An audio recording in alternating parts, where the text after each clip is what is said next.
barıklasın kalbim yüreğim. Baştan behrem hemra bulun dostum sen. Sen bilen asarlar çayım çölüm. Kış günüm yadiyle gülüm dostum sen.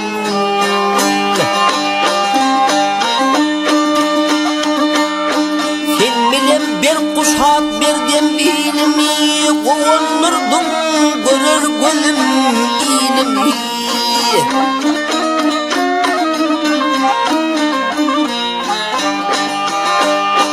Sen bilen ağşardım aydım yolumu, gün kimin şulasın salın dostum sen.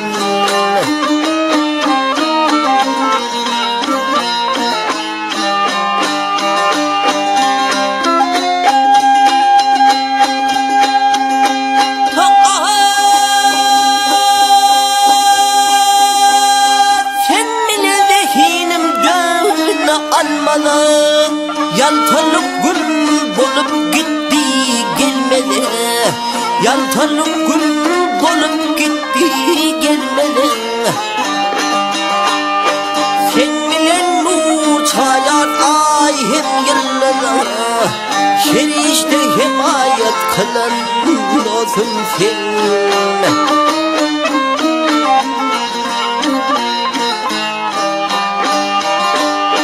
Sevapkar sen bayramlarıma tuyumu, bak kuşun kondurdun mehrem öyümün.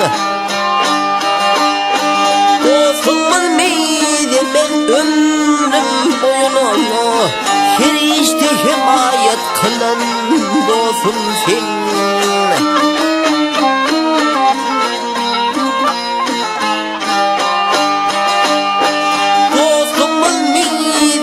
Ömrüm boyunu her işte himayet kılan dostum sen.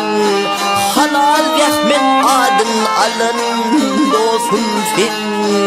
Dostum sen.